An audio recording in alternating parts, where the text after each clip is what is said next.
Halo sahabat, kembali lagi kita bertemu di channel Klise Film. Di review film kita kali ini adalah sebuah film besutan Marvel yang bergenre fiksi ilmiah tahun 2015 yang mengisahkan tentang perjuangan seorang ayah lulusan sarjana elektronik tapi kriminal yang ingin membuktikan kepada anak perempuan tercintanya bahwa dia sudah berubah menjadi lebih baik dan ingin membuat anaknya itu bangga kepadanya. Sampai pada suatu hari ada seorang profesor yang membuat dia terpaksa melakukan sesuatu yang mustahil demi menyelamatkan dunia dari sebuah kehancuran karena terciptanya teknologi terlarang, yaitu merubah bentuk tubuh manusia sebesar semut. Bisa bayangin kan, kalau itu nyata, lubang sekecil apapun pasti bisa tembus dong. Apakah si ayah yang penyayang itu bisa membuat anaknya bangga dan sekaligus membantu si profesor untuk menyelamatkan dunia? Jadi stay tune on Klise Film. Immediately started researching a particle. And one day soon, I promise I can help. Remember me from the bedroom?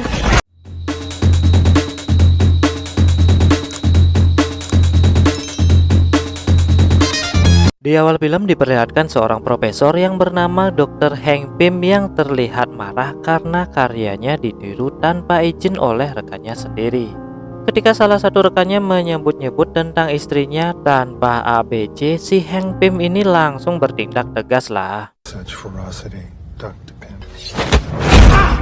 Again, and I'll show you. Akibat semua itu, dirinya menyatakan mundur dari organisasi itu dan bersumpah selama dia hidup tidak ada satupun orang yang akan mendapatkan formula ajaib itu. Welcome to Ant-Man, manusia semut. Di tempat lain terlihat seorang pria yang bernama Scott Lang dihajar teman satu selnya, tapi ternyata itu merupakan salam perpisahan karena Scott bebas hari ini. Ya, walaupun cukup menyakitkan lah.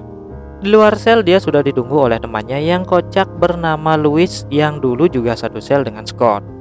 Di mobil, Louis yang mengajak Scott untuk kembali menjadi maling profesional, tapi Scott dengan tegas menolak dan ingin menjadi pribadi yang baik di mata putri tercintanya. You're gonna be really happy. You're gonna be on your feet and know people. Not interested. Electrical engineering, all right? Singkat cerita, Scott yang sudah diterima di salah satu kedai es krim yang bernama Baskin Robbins selalu tahu. Dan setelah melayani pelanggan yang agak error, akhirnya dia dipanggil oleh bosnya dan ternyata dia sudah tahu latar belakang si Scott ini. Seperti motonya tadi, Baskin Robbins selalu tahu. Dan auto dipecat dong. Baskin Robbins always finds out. Well, you're fired. of course. I mean, I'm a good worker. no, it wasn't a violent. Scott yang datang ke kontrakannya si Louis ini, dan di sana sudah ada dua temannya Louis yang bernama Kurt dan Dave, yang sama-sama memiliki jiwa maling dan mengajak kembali si Scott ini untuk melancarkan sebuah aksi pencurian kembali. Dan lagi-lagi Scott dengan tegas menolaknya. Di tempat lain terlihat seorang kakek-kakek yang datang ke sebuah perusahaan dan setelah masuk ke pintu pemeriksaan, si kakek menunjuk sebuah foto. Yap, ternyata dia adalah Dr. Hank Pym yang sekarang sudah menjadi tua. Di perusahaan itu ada anaknya yang cantik sebagai direktur yang bernama Hope. Dan perusahaan itu sendiri dimiliki oleh seorang dokter muda yang penuh ambisi yang bernama Darren Cross, bekas anak buahnya Hank Pym ini. Darren yang memperkenalkan Hank Pym ini ke semua insinyur muda yang ada di sana bahwa dialah pencetus perusahaan dulu yang bernama Pymtex dan sekarang sudah dimiliki oleh Darren yang bernama Cross Technology. Setelah memperkenalkan Hank, dia juga kembali mengungkit-ungkit mengenai sebuah formula yang dirahasiakan oleh Dr. Hank Pym itu, yaitu formula pengecil tubuh menjadi seukuran semut. Setelah Hank ditanya mengenai itu, dia pun menjawab, An Ant-Man was the ant. Just a tall tale. Right. Tapi siapa sangka Darren yang memang berambisi ingin menciptakan formula tersebut sudah menyiapkan sebuah kostum dengan sebuah formula yang dia beri nama adalah Yellow Jacket.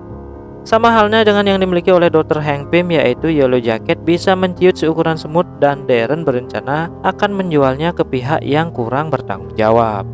Dr. Hank Pym yang mengetahui hal itu bertanya kepada Hope sejauh mana perkembangan proyek yang dilakukan oleh Darren. Dan Hope menjawab, dia belum bisa menciptakan makhluk hidup. Formula itu baru bisa menciptakan benda-benda mati saja. Hope yang sudah tidak sabar ingin memakai kostum Ant-Man milik ayahnya untuk menghancurkan proyek Darren karena membahayakan dunia, tapi Hank bersikeras untuk tidak memberikannya. karena satu alasan dan dia sudah menunjuk satu orang. One with the powers of free-keeping vessel, the Yellow Jacket. Practical applications include the road to peace. And one day soon, and First, 20% of your asking. I think I found a guy. Who? Di tempat lain, Scott yang mengunjungi anaknya yang sedang berulang tahun di tempat mantan istrinya. Dan walaupun itu merupakan kegiatan terlarang karena dia belum membayar tunjangan anaknya selama dia di penjara. Dan dia harus membayar tunjangan itu untuk bisa bertemu dengan anaknya lagi. Setelah memberikan sebuah kado boneka yang 11-12 dengan Chucky, akhirnya dia berjanji akan membayar tunjangannya dan segera pergi. Di tempat lain, Darren yang mengajak Hope dinner dan sedikit menghasutnya tentang ketidakpedulian ayahnya terhadap dirinya, yang membuat Hope sedikit berpikir. Scott yang memang membutuhkan uang kembali menanyakan tentang aksi pencurian yang dulu Louis katakan. Dan dengan ceritanya yang kesana kemari, intinya ada seorang pensiunan profesor yang menaruh hartanya di rumah dengan berangkas yang ketat, dan dia akan pergi selama 1 minggu. Orang tua punya berangkas dan pergi selama 1 minggu. Let's do it, itu kata Scott. Gotta be airtight. Tells me about this girl Emily that we used to kick it with. Carlos was a shot caller from across the bay, loaded. And so Carlos, this guy's got a big ass safe. Just And he's gone for a week. Let's just work. Semua persiapan dirasa sudah cukup dan akhirnya diawali dengan mematikan sambungan telepon. Dilanjutkan dengan Scott yang melompati pagar karena memang ahli ya, sampai dia naik menuju sebuah jendela dan mematikan alarm rumahnya. Dilanjutkan dengan membuka sebuah pintu yang ternyata di sana dilengkapi dengan kunci sidik jari. Karena memang Scott ini pro dalam mencuri, ya dia bisa membukanya dengan mudah lah. Setelah itu ada sebuah berangkas lagi dengan baja yang sama dengan baja Titanic, dan bukan masalah besar bagi Scott untuk membukanya. Setelah semuanya terbuka dan dia pun masuk, tidak ada apa-apa di dalam sana. Hanya sebuah kostum aneh dengan helm dan dia langsung mengambilnya. Tapi tunggu dulu, kenapa ada semut yang seperti membawa kamera ya? Dan ternyata Dr. Hank Pym sudah mengintainya dari tadi, apapun sepak terjang dari Scott dan kawan-kawan. Apa maksudnya ini ya? Di perusahaan, Darren yang mencoba kembali formula terbarunya tapi masih belum bisa dan dia terus mencoba lagi.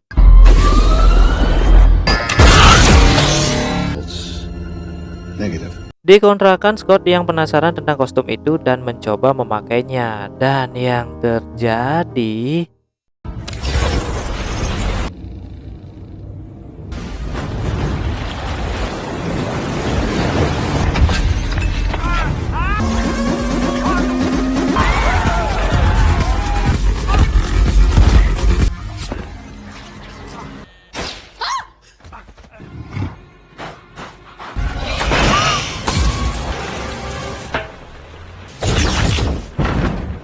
Wow, wisata yang cukup menegangkan ya.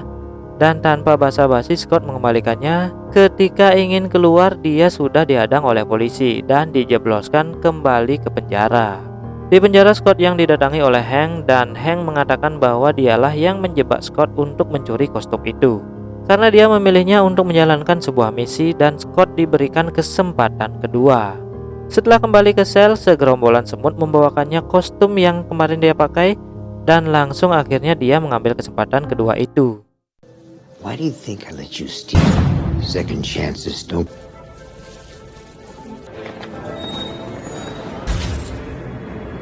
Listen for once. Yo, I have no idea. He just vanished. on an ant? Yeah, sure. Why not? All right. Now, what's the next move? I think it's 247. Wait. Time out. I get lightheaded. Singkat cerita, setelah perjalanan yang membingungkan karena kecil, dia terbangun di rumahnya Dr. Pym dan sudah dijaga oleh Hope. Takut kabur mungkin ya. Dan di bawahnya sudah dijaga oleh semut yang paling menyakitkan. Setelah mereka bertiga kumpul, yang kelihatannya Hope masih kurang setuju dengan ayahnya karena menunjuk Scott untuk menjalankan misi dan dia pun pergi. Hank yang mengajak Scott melihat-lihat ke dalam laboratoriumnya dan memberitahukan misi apa yang akan dia jalankan dengan janji yang diberikan kepada Scott. Apabila dia bisa menyelesaikan misi ini, Hank akan menyatukan kembali dia dan anaknya. Dan pastinya anaknya akan bangga kepada Scott. Saw something in him. Son was the deciding vote. I don't think Darren realized. Help me. I promise. Absolutely. My days of Scott yang setuju dengan misi itu dan didatangi lagi oleh Hope karena Darren sudah menemukan susunan formula yang tepat. Oleh karena itu, Hope kembali bersikeras ingin segera menghancurkan penelitian itu karena waktunya yang benar-benar mepet sekali. Dan seperti yang kita tahu, Hank kembali dengan tegas mengatakan tidak. Close to cross, otherwise this mission cannot be released. I'm your daughter. No! Scott yang kembali mengatakan alangkah baiknya jika Hope yang memakai, tapi Hank mengatakan dia sudah merasakan bagaimana akibat dari memakai kostum itu. Dan setelah kehilangan ibunya, Hope sangat kecewa dengannya dan tidak bisa merubah segalanya. Hanya Scott yang memiliki kisah yang sama dan diberikan kesempatan untuk merubah semuanya agar anaknya bisa bangga kepadanya. Dan akhirnya mereka mulai berlatih. Dimulai dari melewati lubang kunci tapi selalu gagal, menjadi semut dan masuk ke sarangnya, Oh, you're not so crazy. Parapanera clavata. Tube is protected by a laser grid, and we can all. Servers retrieve the suit and next latihan karate dengan Hope, dan ada latihan melempar formula pembesar dan pengecil, sampai diakhiri dengan mengendalikan semut. Tapi karena Scott tidak bisa, Hope yang kembali bertengkar dengan ayahnya dan membuat suasana menjadi horor. Hope yang keluar dan dihampiri oleh Scott. Di sana dia memberitahu bahwa Hank sangat mencintainya karena dia tidak mau kehilangannya seperti kehilangan ibunya. Hope yang sadar mengajari Scott bagaimana caranya mengendalikan semut dan berhasil. And just think about what you.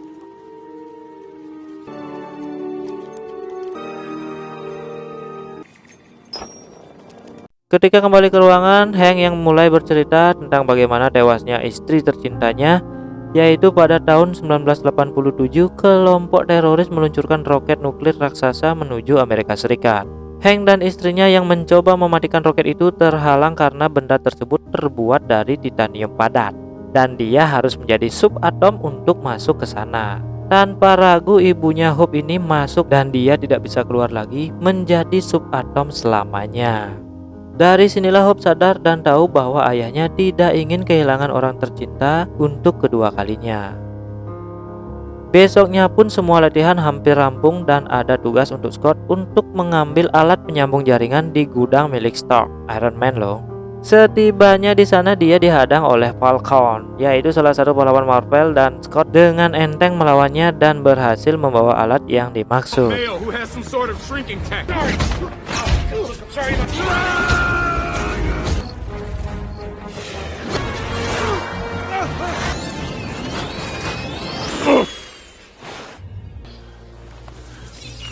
and dangerous. Well done. Setelah itu tanpa diduga Darren yang sudah berada di dalam rumah Hank Pym ini yang membuat penghuni rumah terkejut dibuatnya. Wong dari tadi gibah ngomongin dia kok sekarang orangnya nongol, apa nggak jantungan ini? Tujuan Darren datang ke sana adalah untuk mengundang Hank datang dan melihat hasil final penemuannya mengenai Yellow Jacket yang kemarin belum rampung. Dengan percakapan yang cukup tegang antara mereka berdua, akhirnya Darren memutuskan untuk meningkatkan keamanan 2 kali lipat di acara launchingnya besok. Mau tidak mau mereka harus menambah personil dan pilihan pun jatuh kepada ketiga berandalan yang konyol. Siapa lagi kalau bukan temannya Scott, satu kontrakan. Mereka yang diberitahukan mengenai kostum dan misi yang akan mereka jalani, ya mereka seperti biasalah, cengengesan yang membuat Hank dan Hope ini kurang percaya kepada mereka. It's pretty freaky, but it's safe. There's no David Copperfield shit. That's some kind of wizardry. So, that makes me nervous too. And blend in. No, don't whistle. Sampai pada acara di perusahaan Cross itu dan misi itu pun dimulai. Louis yang berhasil masuk dan mengurangi tekanan air dan diikuti dengan Scott yang masuk melalui pipa dengan bantuan semut tentunya.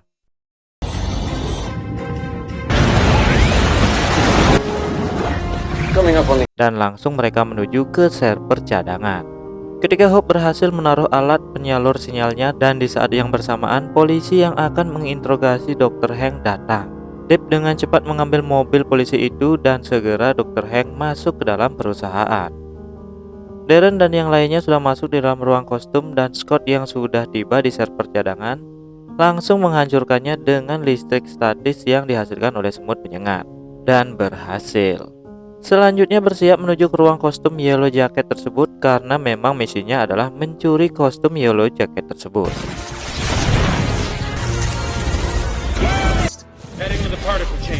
Darren yang kena jotos oleh Scott karena dia akan menjual kostum itu ke pihak yang tidak bertanggung jawab.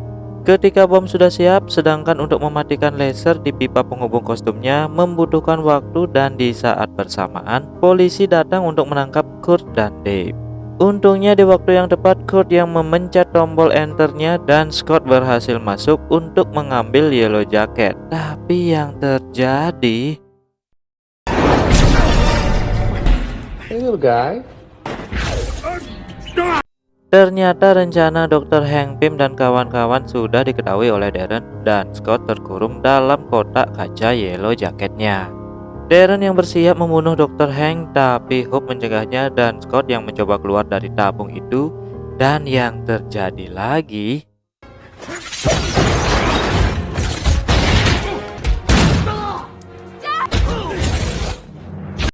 Setelah keadaan kacau itu, Darren yang keluar dan dikejar oleh Scott dan di saat bersamaan Louis yang menekan alarm keamanan dan membuat polisi yang tadi batal menangkap Kurt dan Dave. Hope dan Hank yang keluar dengan menggunakan tank karena memang gantungan kunci yang selama ini dia bawa bukan sekedar gantungan kunci ya, tapi memang benar-benar tank. Darren yang melarikan diri dengan helikopter dikejar oleh Scott dan di sini Scott kehilangan tunggangannya sekaligus sahabat semut karibnya yang membuat Scott sangat-sangat marah. Let's go!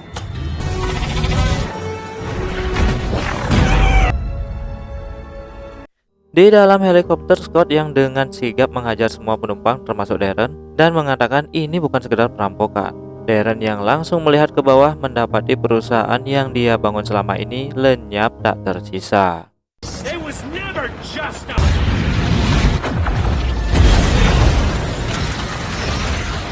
Darren yang marah pun memakai kostum Yellow Jacketnya dan bertarung melawan Scott di dalam sebuah koper. Kejadian tersebut memang diikuti oleh polisi yang tadi dan pertarungan mereka pun terhenti setelah kopernya jatuh di sebuah rumah warga yang sedang bersantai.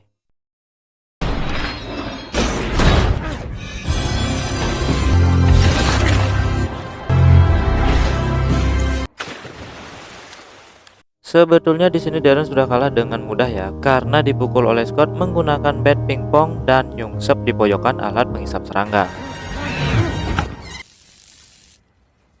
Tapi mungkin kalau kalahnya semudah itu jadi kurang seru ya. Datanglah polisi yang mengikutinya tadi dan menembak Scott dengan tembakan listrik. Darren yang bangkit lagi dan kali ini tujuannya adalah anaknya Scott. Dan ketika polisi itu tahu, dia dengan cepat menuju ke sana. Darren yang dengan Yellow Jacketnya sedikit menakuti Casey, tapi Scott yang berhasil lolos datang langsung menghajar Darren. Dan pertarungan pun dimulai. Kita simak saja ya. Hi, Peanut.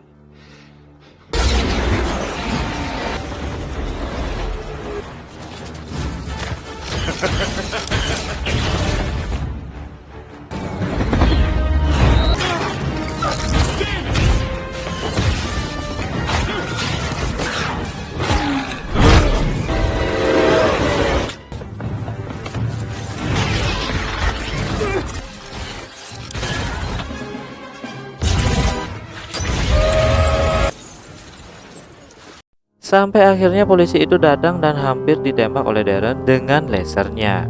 Tapi dengan penuh keberanian Scott yang masuk ke mesin Yellow Jacket karena berbahan titanium padat, mau tidak mau dia harus menjadi subatom dan menghancurkan Darren untuk selama-lamanya.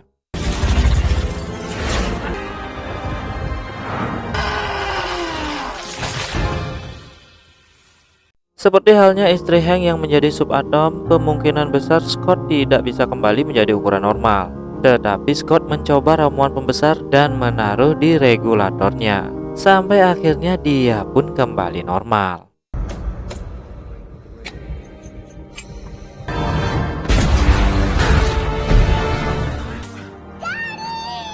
Scott ditanya-tanya mengenai alam kuantum oleh Hank dan Scott tidak mengingat apapun semua yang terjadi. Sampai Scott akhirnya diundang ke rumah Casey dan memberitahukan bahwa dia tidak akan dihukum karena dia tidak terbukti bersalah. Casey yang sangat gembira mendengar hal itu dan ternyata dia memelihara semut raksasa akibat pertarungan yang tadi di rumahnya. Dan di akhir film, Louis yang kembali berulah di mana temannya bertemu dengan temannya yang lain dan menanyakan tentang keberadaan manusia semut ini, alias si Scott. Dan Louis yang sudah diberitahu oleh Scott untuk merahasiakan identitasnya malah mengatakan, He said, yes. Secrets for you, bro. So I asked Ignacio. apa nggak jengkel, isi senyum-senyum lagi. Dan film pun tamat. Tanpa banyak kata dari saya, apabila kalian diberikan kesempatan kedua tentang hal yang sama, apakah kalian ambil atau coba yang lain? Dan jangan lupa tonton film aslinya dan bye-bye, terima kasih.